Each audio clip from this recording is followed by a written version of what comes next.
I mean, being a leader is always something I've took ownership in. So like, just seeing guys, follow behind and allow me to lead the way is great.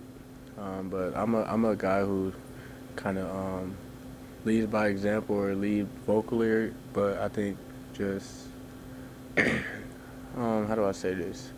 I think regardless of me being a leader or not, I'm always someone who allows others to lead as well. So like if they have things they need to say or things they feel, I'm always all ears to that. Frankie, the block in backcourt of the pass turning into a dunk, where would that rank among your individual plays? Uh, I'm not sure. I like that play. I think it'd be like top five. I like the dunk at the end. That was, Obviously, it looked like Derrick Rose. yeah, it was something like that. I feel like I can. I don't know. I got some more tricks up my sleeve with some dunks. I'm gonna have to pull a new dunk out. I've been doing that one for a minute now, so I'm gonna have to try something. When he's talking about your defense just now, is that a fair description of your approach? Yeah. That was pinpoint.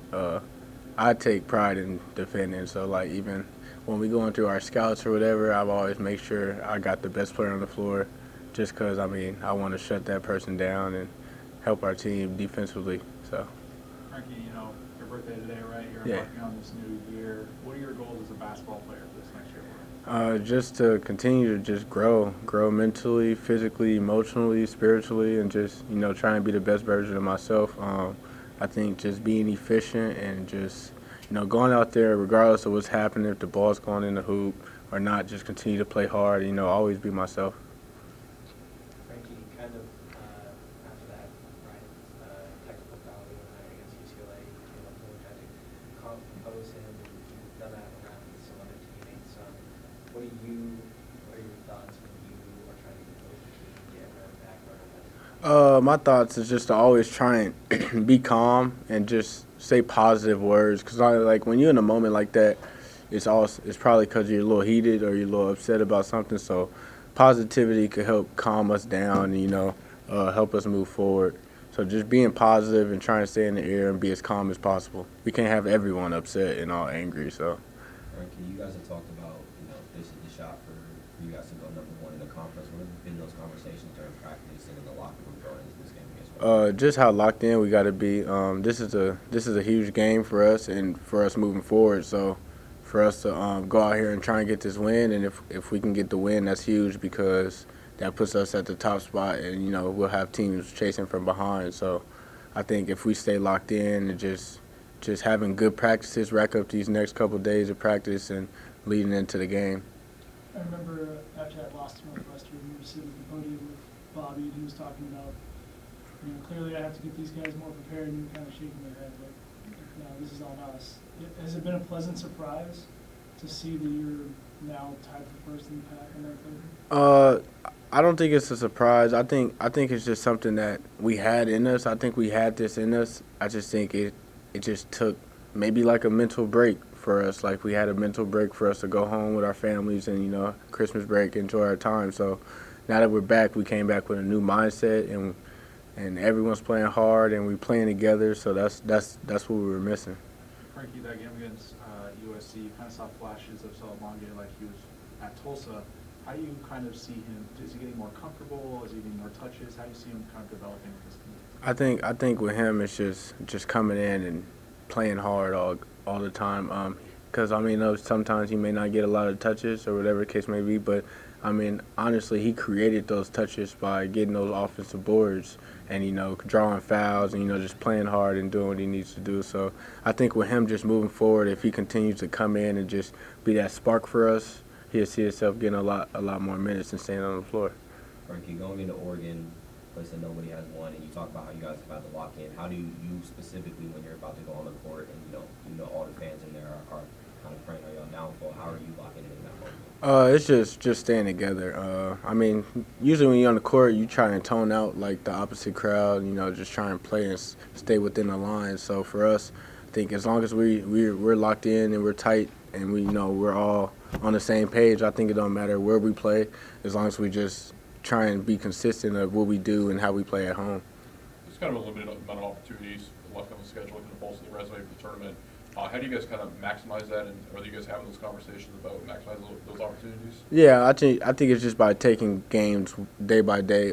So like next we got Oregon, and we know no one's won in Oregon, and I mean on the road this would be is this a quad one game? Would it be a quad one game? So yeah, on the road, I think just try and get these little amount of games we can, and continue to just take it game by game, and see what happens from there. Frankie, from a player's perspective, how does Kimbrough's approach to teaching defense compare to others you've experienced in your life? I think Kimbrough, man, his energy, it's something about his energy that just makes you want to play defense, and he's always intense, and he's very good with his details. So I think with that helps us as a team, understand where we need to be on the floor, when we need to help, when not to help, and things like that. Frankie, how impressed have you been by the crowd's student support over the past couple of games? It's been great, and I mean it's great because we get to feed off their energy, and they've been, the fans been amazing. So for them to show up like that for us is huge, and especially for us to, after a bounce back loss to UCLA, and get that win against USC for them. I was just going to ask, after the UCLA loss, how important was it to have the backing support of the fans after the loss like that? No, yeah, it's very important because now we always knew that regardless that we got them with us, and regardless of wins, losing, draw, or whatever, they're going to be there right there with us. Going into this next year of your life, how do you feel you mentally and physically matured from year one at ASU to now? I think I've matured a lot, actually. It's just mentally, I'm just at a level I've probably never been my whole life. Just positive and just trying to take everything day by day, and just thankful. I'm blessed.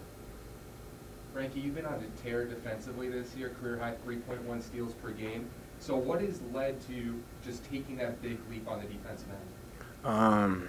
Just pride, and understanding, watching film, and just understanding team schemes and players, rhythm dribbles and things like that. So it's been a lot of film, and just it's just something I've been doing. I've been playing defense my whole life, but it's just now that I'm older and maturing, and I'm in better shape, so it's allowed me to be out there for more minutes and allowed me to play hard for the whole time I'm out there. So that helps as well. Jeremiah kind of talked about how you're really smart on defense, how you calculate when you're going to go through the ball and when you're not going to go through the ball. Can you kind of walk me through that mindset and that kind of those calculations? A lot of the times, say someone's dribbling up the floor, I try and calculate their dribbles, how many dribbles they take before they cross or whatever, or flinch at them and see how they would react if I flinch, so that'll let me know if I can gamble or not. But it's just, most of the time it just be me playing hard.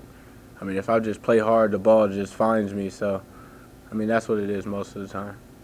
Following up on that question about your just steal production, last game against USC especially was big for you, and they have an amazing guard rotation, of course. So when you play against teams with some of the best guard rotations in the country, is that a matchup you take personally to elevate your game on that side of the floor? Well, yeah, I try and take every matchup personally, but with that one, they have great guards, and they had a couple guards out, so that was just a time for me to prove that it wasn't a fluke, me defensively, and that I can go out there and do it against some good guards as well.